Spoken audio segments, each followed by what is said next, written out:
وَيَقُولُ الَّذِينَ كَفَرُوا لَوْلَا أُنزِلَ عَلَيْهِ آيَةٌ مِّن رَّبِّهِ قُلْ إِنَّ اللَّهَ يُضِلُّ مَن يَشَاءُ وَيَهْدِي إِلَيْهِ مَنْ أَنَابَ الَّذِينَ آمَنُوا وَتَطْمَئِنُّ قُلُوبُهُم بِذِكْرِ اللَّهِ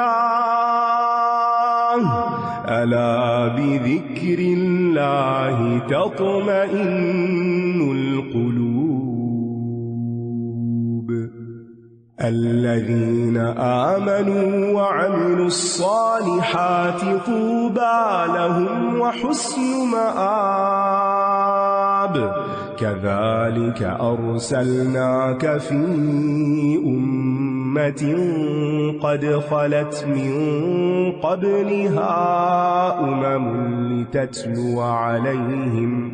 لِتَتْلُوَ عَلَيْهِمُ الَّذِي أَوْحَيْنَا إِلَيْكَ وَهُمْ يَكْفُرُونَ بِالرَّحْمَنِ قُلْ هُوَ رَبِّي لَا إِلَٰهَ إِلَّا هُوَ عَلَيْهِ تَوَكَّلْتُ وَإِلَيْهِ مَتَابِ وَلَوْ أَنَّ قُرْآنًا سُيِّرَتْ بِهِ الْجِبَالُ أَوْ قُطِّعَتْ بِهِ الْأَرْضُ أَوْ كُلِّمَ بِهِ الْمَوْتَى بَل لِّلَّهِ الْأَمْرُ جَمِيعًا أَفَلَمْ يَيْأَسِ الَّذِينَ آمَنُوا أَن لَّوْ يَشَاءُ اللَّهُ لَهَدَى النَّاسَ جَمِيعًا وَلَا يَزَالُ الَّذِينَ كَفَرُوا تُصِيبُهُم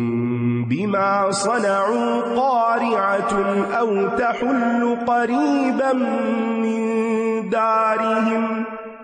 تَحُلُّ قَرِيبًا مِّن دَارِهِمْ حَتَّى يَأْتِيَ وَعْدُ اللَّهِ إِنَّ اللَّهَ لَا يُخْلِفُ الْمِيعَادَ۔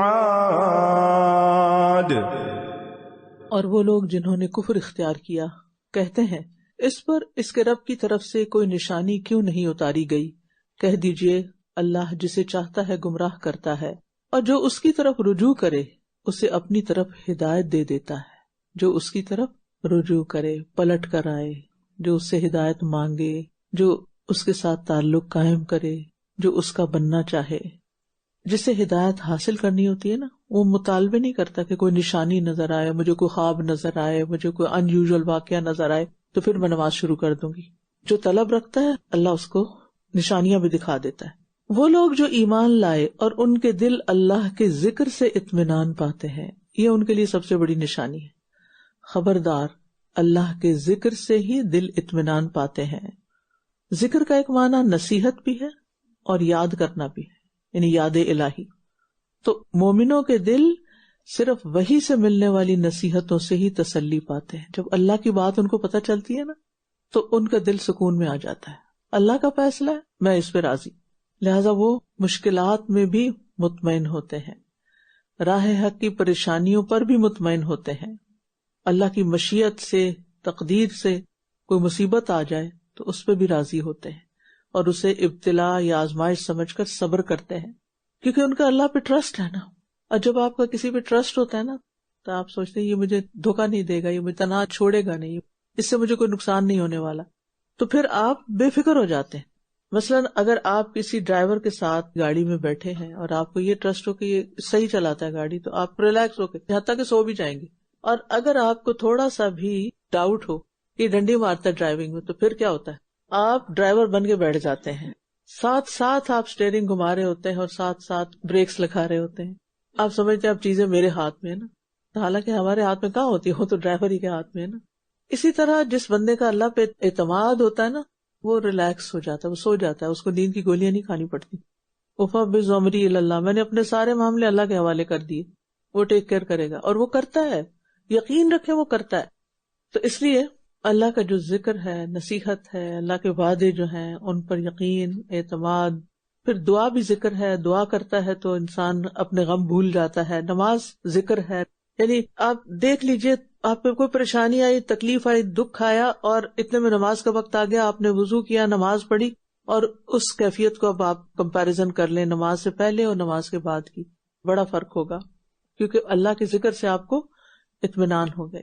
اور اسی طرح نصیحت کے معنی میں لیا جائے تو جو لوگ اللہ سے محبت کرتے ہیں نا، وہ اللہ کا کلام سن کے بڑے خوش ہوتے ہیں، ان کے دل کھل اٹھتے ہیں، وہ ان کے دلوں کے اندر سرایت کر جاتا ہے اور وہ اللہ سے مانوس ہو جاتے ہیں. اللہ یہ تو میرے دل کی بات ہے. اور جو اس بات پر بھی یقین رکھتا ہے نا کہ اللہ ہی میرا رب ہے اور اللہ ہی کا ساتھ کافی ہے، تو پھر وہ کسی سچویشن میں گھبراتے نہیں. اور ویسے بھی اللہ سبحانہ تعالیٰ کی مدد آتی ہے نا ذکر کرنے والوں پر، ذکر کی مجلسوں کو فرشتے گھیر لیتے ہیں، سکینت نازل ہوتی ہے، اللہ کی رحمت انہیں ڈھانپ لیتی ہے. اور سکینت اللہ کے لشکروں میں سے ایک لشکر ہے جو اللہ بھیج دیتا ہے. پھر ہاں اگر نیت ٹھیک ہو اور انسان اس مجلس سے صحیح فائدہ اٹھائے، کیونکہ بعض لوگ یہاں آ کر بھی یہاں سے فائدہ نہیں اٹھاتے، وہ پھر بھی فون کے ذریعے اور دنیا سے کنیکٹڈ رہتے ہیں. تو پھر یہ تو ہمارا اپنا قصور ہے نا. اللہ سکینت اتار رہا ہے، ہم لے نہیں رہے. تو حالات کیسے بھی ہوں، مومنوں کا دل رب کے ذکر سے مطمئن رہتا ہے. اب دیکھیے کہ قرآن پڑھتے ہیں نا تو ہمیں تنگی دور کرنے والی جو چیزیں ہیں نا، ایک ملتی ہے توحید، افمن یشرح صدرہ للاسلام، اسلام کے لیے دل کا کھل جانا، یہ دل میں سکون پیدا کر دیتا ہے. دوسرا ہے اللہ کا ذکر، الا بذکر اللہ تطمئن القلوب. تیسرے ہے دعا، رب اشرح لی صدری، یعنی اللہ میرا سینہ گھٹا ہوا ہے، دل بند ہے، آپ اسے کھول دے، وسعت دے دے. اور دل کی بیماری اور سختی کا علاج بھی قرآن میں ہے، قرآن کی تلاوت میں، قرآن کے سننے میں، تدبر میں، اور پھر نبی صلی اللہ علیہ وسلم پر درود بھیجنا، یہ بھی سکینت کا باعث ہوتا ہے. یہ بھی اللہ کا ذکر ہے، بیسیکلی اللہ سے مانگ رہے ہوتے ہیں کچھ. یاد رکھیے وہ دل جو اللہ کے ذکر سے مطمئن ہو وہی سچا دل ہے. اور اگر اللہ کے ذکر سے بھی دل کو اطمینان نہیں آ رہا تو خرابی دل میں ہے، اللہ کے ذکر میں نہیں ہے. کیونکہ ہم ذکر کو اہمیت نہیں دیتے، یا ذکر کی صرف ایک مخصوص فارم کے اندھیرا کر لو اور اونچی اونچی کچھ جپنا شروع کر دو، یہ مراد نہیں ہے. یہاں ذکر کی کئی اقسام ہیں جو کئی دفعہ بیان ہو چکی ہیں. تو دلوں کا اطمینان کسی سیر و سیاحت میں نہیں، ویکیشن میں نہیں، دنیا کی فراوانی میں نہیں. اصل خوشی دل کے اندر ہوتی ہے جب اس میں اطمینان ہوتا ہے. تو دو جگہیں ایسی ہیں کہ جہاں جا کر واقعی انسان کو سکون آتا ہے، ایک مسجد جہاں اللہ کی عبادت ہوتی ہے، اور دوسرے قرآن کی مجلس جہاں قرآن پڑھا جاتا ہے. اور جس گھر میں بے سکونی ہے، جس جگہ پہ بے سکونی ہے، وہاں پھر لازماً یہ حقیقت نظر انداز ہو رہی ہے، ان دو چیزوں سے دوری ہے. جو لوگ مسجد نہیں جاتے، نمازوں کی پابندی نہیں کرتے، ان کی زندگی میں سکون نہیں ہو سکتا، چاہے وہ ملینئر بن جائیں. اور جو لوگ علم کے ساتھ رابطہ نہیں رکھتے، قرآن کے ساتھ تعلق نہیں، ان کو بھی سکون نہیں ملے گا، کیونکہ اللہ نے تو رستہ بتا دی، یہ دو دوائیں ہیں، لے لو. لیکن جو ڈاکٹر کے پاس ہی نہیں جاتا اور جو اس کے اوپر اعتماد ہی نہیں کرتا اور اس کی لکھی ہوئی دوائی نہیں کھاتا، تو وہ پہ بیماری بھگتتا رہتا ہے. وہ لوگ جو ایمان لائے اور انہوں نے نیک عمل کیے، ان کے لیے خوشخبری ہے اور عمدہ ٹھکانہ ہے. طوبیٰ، ایسی خوشی جس سے انسان کے دل کے علاوہ اس کے سارے حواس لطف اندوز ہوں. تو جنت کی ساری نعمتیں ہی طوبیٰ ہیں. اور بعض کے نزدیک ایک درخت ہے جس کے سائے میں اگر سوار 100 سال بھی چلے تو سایہ ختم نہ ہو. عربوں کے لیے بڑی خوشخبری تھی، اس لیے کہ وہاں بہت سخت دھوپ ہوتی ہے اور صحرا ہوتا ہے، درخت کم ہوتے ہیں، سایہ بہت بڑی نعمت ہوتا ہے. ہم یہاں جو بادلوں کے سائے میں ہر وقت رہتے ہیں، شاید ہمیں اس طرح اس بات کی سمجھ نہ آئے جس طرح صحراؤں میں رہنے والے یہ بات سمجھ سکتے ہیں. قرآن تو سب کے لیے ہے نا. تو یہ کس کے لیے؟ الذین آمنوا وعملوا الصالحات. ایمان لا کر با عمل ہونا اور بے عمل ہونا، اس میں فرق ہے. ایک ہے جو ایمان نہیں لایا، ایک ہے جو ایمان لے آیا، ایک ہے جو ایمان لا کے نیک عمل کرتا ہے، اور ایک ہے جو ایمان لا کے نیک عمل ہی نہیں کرتا. تو خوشخبری کس کے لیے آندھی گئی چار میں سے؟ جو ایمان لا کر نیک عمل بھی کرے. اسی طرح ہم نے آپ کو ایسی امت میں رسول بنا کر بھیجا جس سے پہلے کئی امتیں گزر چکی، تاکہ آپ ان کو وہ پڑھ کر سنائیں جو ہم نے آپ کی طرف وحی کیا ہے، اور یہ رحمان کا انکار کر رہے ہیں. کہہ دیجئے وہی میرا رب ہے، اس کے سوا کوئی معبود نہیں، اسی پر میں نے توکل کیا اور اسی کی طرف میرا لوٹنا ہے. امت دو طرح کی ہوتی ہے، ایک امت دعوت، نبی صلی اللہ علیہ وسلم جو کہ آخری نبی ہیں، قیامت تک کے سارے لوگ کیا ہیں؟ ان کی امت ہے. اس میں سے جو مان جاتے ہیں، دعوت قبول کر لیتے ہیں، وہ امت اجابت کہلاتی ہے، اور دوسری امت دعوت کہ جن کو دعوت دی گئی یا دی جانی چاہیے. اور یہاں پر اللہ تعالیٰ کا نام اللہ کے علاوہ الرحمن بھی استعمال ہو، یہ بھی اللہ کا ذاتی نام ہے. کسی انسان کا نام رحمان نہیں رکھ سکتے، یہ مخلوق کے لیے استعمال نہیں ہوتا. بعض لوگوں نے اپنا فیملی نام ہی رکھا ہوتا ہے، تو یہ نہیں ہونا چاہیے. ایسے ہی کوئی اپنا فیملی نام اللہ رکھ لے تو کوئی رکھے گا نہیں، تو رحمان بھی نہیں رکھ سکتے. اور اللہ کی طرف رجوع کرنے کا مطلب ہے اللہ اور اس کے رسول کی اطاعت کرنا. اور اگر کوئی ایسا قرآن ہوتا جس کے ذریعے پہاڑ چلا دیے جاتے، یا اس کے ذریعے زمین پھاڑ دی جاتی، یا اس کے ذریعے مردوں سے کلام کیا جاتا، تب بھی یہ اس کو نہ مانتے. یعنی جنہوں نے نہیں ماننا وہ بڑے بڑے معجزے دیکھ کے بھی نہیں مانتے. جیسے قوم سمود نے چٹان سے نکلتی اونٹنی دیکھی، ان کے لیے نشانی تھی، پھر بھی نہیں مانے. بلکہ اختیار سارے کا سارا اللہ ہی کے لیے ہے. کیا پھر بھی وہ لوگ جو ایمان لائے ہیں اس بات سے مایوس نہیں ہو گئے کہ اگر اللہ چاہتا تو سب لوگوں کو ضرور ہدایت دے دیتا، اور جن لوگوں نے کفر کیا ان کو کوئی نہ کوئی آفت ان کے کیے کے بدلے ہمیشہ پہنچتی رہے گی، یا ان کے گھر کے قریب اترتی رہے گی، یہاں تک کہ اللہ کا وعدہ آ جائے. بے شک اللہ وعدے کی خلاف ورزی نہیں کرتا. کفار کے بار بار معجزہ طلب کرنے سے بعض مسلمانوں کے دل میں یہ خیال آیا کہ معجزہ کیوں نہیں دکھا دیتا، اللہ تعالیٰ دکھا دینا تاکہ یہ ایمان لے آئے. تو اس کا جواب دیا جا رہا ہے دکھا بھی دیں گے پھر بھی نہیں مانیں گے، کیونکہ اللہ کی سنت نہیں کسی کو زبردستی ہدایت پر لائے.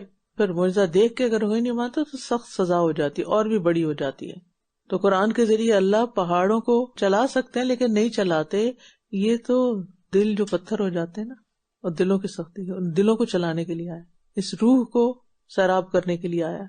وَلَقَدِ اسْتُهْزِئَ بِرُسُلٍ مِّن قَبْلِكَ فَأَمْلَيْتُ لِلَّذِينَ كَفَرُوا ثُمَّ أَخَذْتُهُمْ فَكَيْفَ كَانَ عِقَابِ. أَفَمَنْ هُوَ قَائِمٌ عَلَى كُلِّ نَفْسٍ بِمَا كَسَبَتْ وَجَعَلُوا لِلَّهِ شُرَكَاءَ قُلْ سَمُّوهُمْ أَمْ تُنَبِّئُونَهُ بِمَا لَا يَعْلَمُ فِي الْأَرْضِ أَمْ بِظَاهِرٍ مِّنَ الْقَوْلِ بل زين للذين كفروا مكرهم وصدوا عن السبيل ومن يضلل الله فما له من هاد لهم عذاب في الحياة الدنيا ولعذاب الآخرة أشق وما لهم من الله من واق. مثل الجنة التي وعد المتقون تجري من تحتها الأنهار أكلها دائم وظلها تلك عقبى الذين اتقوا وعقبى الكافرين النار.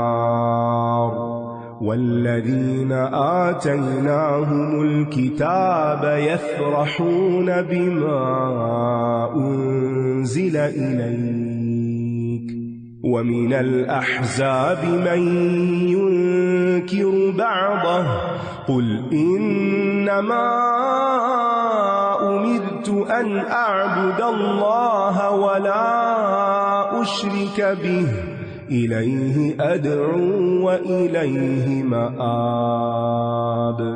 وكذلك أنزلناه حكما عربيا ولئن اتبعت أهواءهم بعدما جاءك من العلم ما لك من الله من ولي ولا واق. اور بے شک آپ سے قبل کئی رسولوں کا مذاق اڑایا گیا، تو جن لوگوں نے کفر کیا میں نے ان کو ڈھیل دی، پھر میں نے انہیں پکڑ لیا، تو کیسی سخت تھی سزا میری. یعنی رسول اللہ صلی اللہ علیہ وسلم کا مذاق اڑانے والے دنیا میں بھی سزا سے دوچار ہوئے. اس میں انفرادی واقعات بھی ملتے ہیں کہ جنہوں نے آپ کو مخصوص قسم کی تکلیف دی، ان کا انجام بھی ویسا ہی ہوا.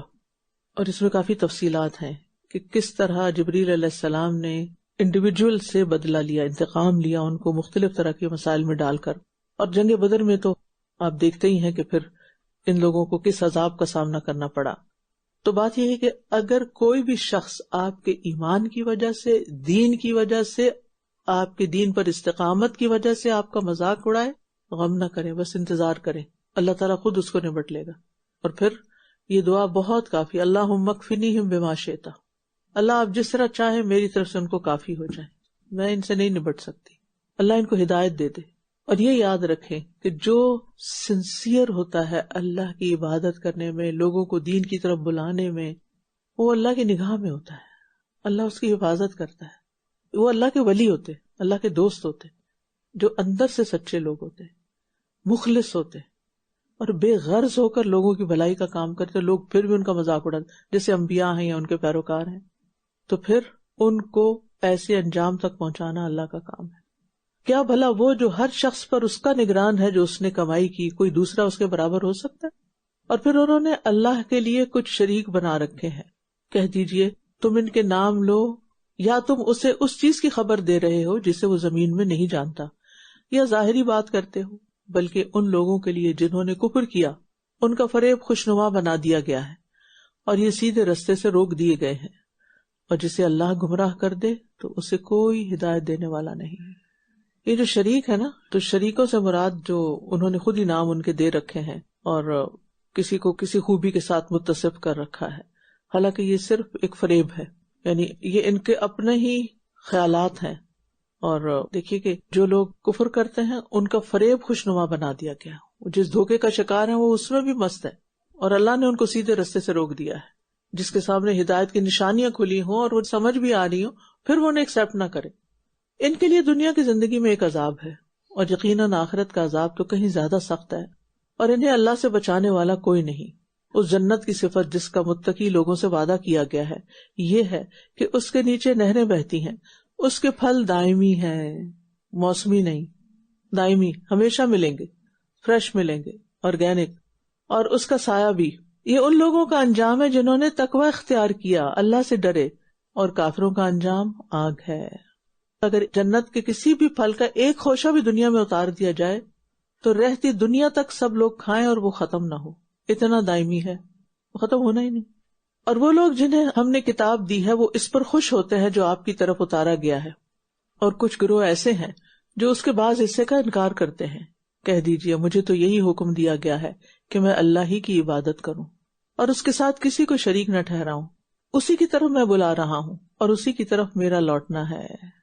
یعنی اہل کتاب میں سے، یہود و نصارہ میں سے کچھ لوگ ایسے ہیں کہ جو اس قرآن سے خوش ہوتے ہیں کہ یہ ان کی کتابوں کی تصدیق کرتی ہے اور انبیاء کی تعظیم سکھاتی ہے. اور اسی طرح ہم نے اس قرآن کو عربی زبان میں ایک حکم کے طور پر نازل کیا ہے، اور اگر آپ نے ان کی خواہشات کی پیروی کی اس کے بعد کہ آپ کے پاس علم آ چکا تو اللہ کے مقابلے میں نہ آپ کا کوئی دوست ہوگا اور نہ کوئی بچانے والا. تو ہدایت کے دلائل بہت واضح ہیں، ان کو چھوڑنا نہیں چاہیے ورنہ انسان بھٹک جائے گا. اور یہ پیغام جو ہے یہ ایک امانت ہے، نبی صلی اللہ علیہ وسلم نے امانت خوب نبھائی، یعنی اس کی ادائیگی کی، ہر چیز پہنچا دی جو آپ کو پہنچانے کے لیے کہی گئی تھی. اور پھر یہ ہے کہ جس شخص کو ہدایت مل جائے، جس کی زندگی میں قرآن آ جائے، اس کے بعد اسے کیا نہیں کرنا چاہیے؟ شکوک و شبہات کا شکار نہیں ہونا چاہیے، ورنہ اللہ تمہیں تمہارے نفس کے حوالے کر دے گا اور اللہ کی ولایت سے نکل جاؤ گے. وَلَقَدْ أَرْسَلْنَا رُسُلًا مِّن قَبْلِكَ وَجَعَلْنَا لَهُمْ أَزْوَاجًا وَذُرِّيَّةً وَمَا كَانَ لِرَسُولٍ أَن يَأْتِيَ بِآيَةٍ إِلَّا بِإِذْنِ اللَّهِ لِكُلِّ أَجَلٍ كِتَابٌ يَمْحُو اللَّهُ مَا يَشَاءُ وَيُثْبِتُ وَعِندَهُ أُمُّ الْكِتَابِ وَإِمَّا إما نرينك بعض الذي نعدهم أو نتوفينك فإنما عليك البلاغ وعلينا الحساب أولم يروا أنا نأتي الأرض ننقصها من أطرافها والله يحكم لا معقب لحكمه وهو سريع الحساب